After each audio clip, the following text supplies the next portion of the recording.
Hello, j'espère que vous allez bien, que vos fêtes de fin d'année se sont bien passées.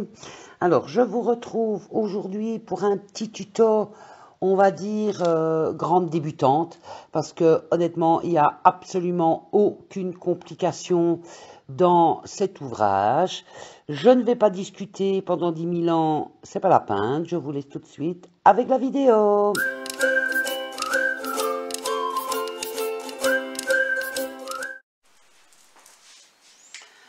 Alors, on se retrouve aujourd'hui pour un petit tuto qui, personnellement, je trouve sympa.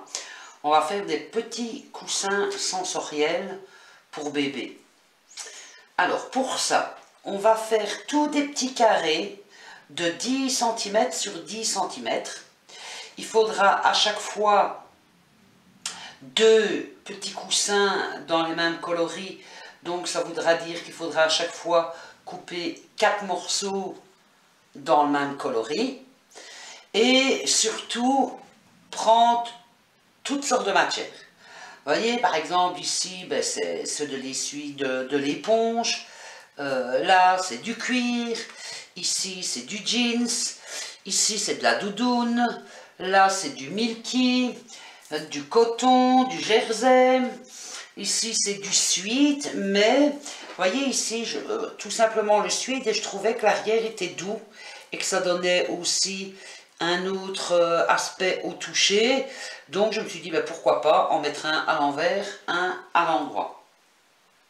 Ici, c'est de la laine. Donc, vous voyez, le but, il est, là, c'est du cuir, je crois que je l'ai déjà dit. Le but, il est vraiment de faire toutes des matières différentes qu'on va après rembourrer et ça permettra à bébé de sentir les textures différentes et aussi, pourquoi pas, essayer de jouer avec lui à le faire retrouver à chaque fois le deuxième. Donc voilà, maintenant moi j'en ai mis beaucoup, j'ai un peu fouiné dans tout ce que j'avais de matières différentes. Vous n'êtes pas obligé d'en faire autant. Si vous avez d'autres matières, ben, forcément vous pouvez en faire d'autres. Voilà, mais l'important c'est d'éviter de mettre deux fois, des tissus deux fois dans du coton par exemple. Vous voyez, essayez vraiment de jouer avec, avec les matières différentes. Alors tout simplement, on va faire, donc comme je vous ai dit, à chaque fois par matière différente, on va faire 4 carrés de 10 cm sur 10 cm de côté, qu'on va positionner bon côté contre bon côté. Et on va devoir venir faire des coutures tout le tour en prenant soin à chaque fois de laisser une petite ouverture pour les retourner. Et aussi, un petit conseil que je vous donne, faites toutes vos découpes avant pour éviter de changer de fil à chaque fois. Vous voyez, voilà, moi par exemple j'ai pris du rose pâle, mais je vais faire ceux-là, ceux que je peux faire avec du rose, puis je changerai le blanc, ben je ferai ceux que je peux faire avec le blanc, pour éviter de changer à chaque fois le fil, la canette, à chaque carré. Et essayer justement de, comment dire, ben voilà, de réunir un peu les couleurs pour éviter de, comme je vous dis, de changer de fil à chaque fois. Donc voilà, on a fait tous nos petits carrés de 10 cm de côté. Là, ben, comme je vous ai dit, on les assemble bon côté contre bon côté. Et on va venir faire une couture à 1 cm tout le tour en laissant une petite ouverture. Comme ça, ben, comme on va faire une couture tout le tour, il nous restera des petits carrés de 8 cm, ce qui est très bien dans les mains de bébé. C'est pas trop gros, c'est pas trop volumineux. Voilà, on y va. Voilà, on a fait toutes nos coutures. Maintenant, on peut couper, arrondir tous nos coins comme ça. Pour que quand on les retourne, les coins soient jolis.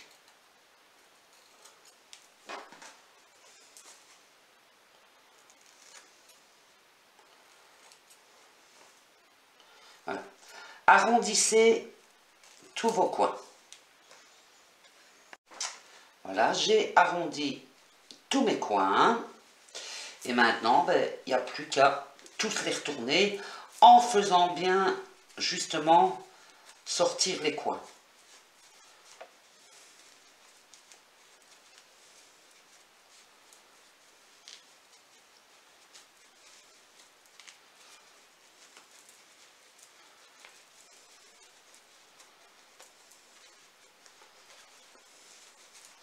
Vous pouvez vous servir d'un petit ustensile.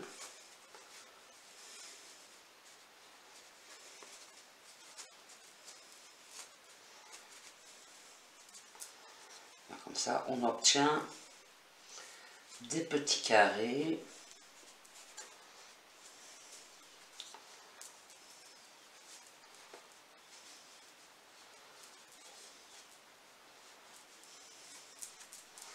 Voilà.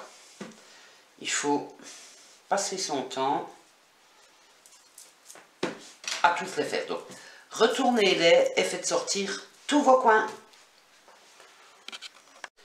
Une fois qu'on les a retournés, qu'on a bien fait sortir nos coins, ben, on les remplit.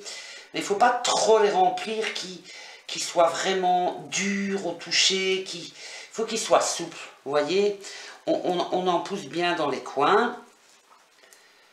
On insiste bien, on en pousse pour qu'il y en ait bien dans les coins.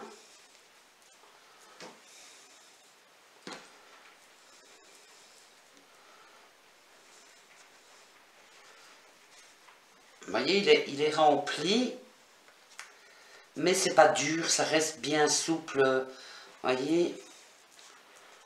Bon, celui-là, il a l'air plus grand, mais je vous assure que à la base, ben, c'est un 10 cm, mais que c'est de la laine, donc il s'est un peu allongé, mais c'est pas grave. Voilà, donc vous les remplissez tous comme ça, en poussant bien un peu pour qu'il y en ait dans les coins. Vous les remplissez, mais pas trop. Faut pas que ce soit tout difforme parce que ils sont vraiment fort remplis.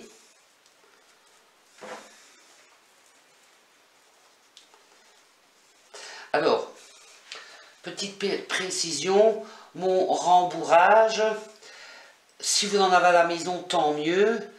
Moi, c'est du lavable. Parce que je me dis, encore une fois, c'est pour bébé. Il va le mettre certainement en bouche, donc c'est bien de pouvoir les laver.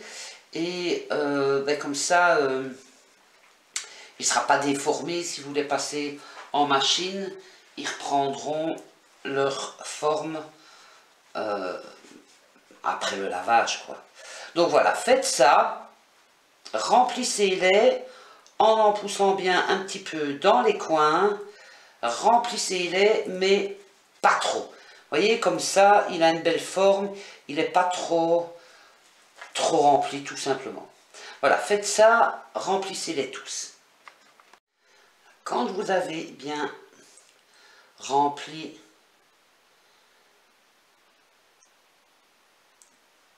tous vos petits coussins, ben, il ne vous reste plus qu'à les refermer à l'aide d'une aiguille et du fil avec une couture invisible.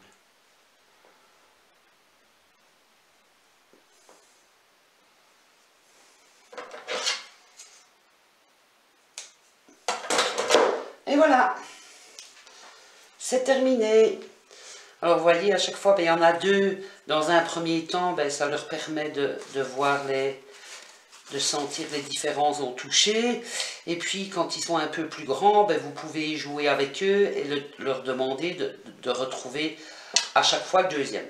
Alors moi, j'en ai fait beaucoup, comme vous pouvez le constater. Vous n'êtes pas obligé d'en faire autant, mais moi, j'avais envie d'en faire beaucoup. Parce qu'en plus, si vous avez déjà regardé certaines de mes vidéos, vous avez déjà certainement entendu que j'étais mamie de petites jumelles.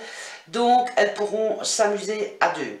Alors, vous pouvez évidemment faire un petit sac pour les ranger. Ce que je vais faire dans une prochaine vidéo.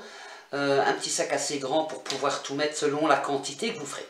Voilà, j'espère que ce tuto vous a plu.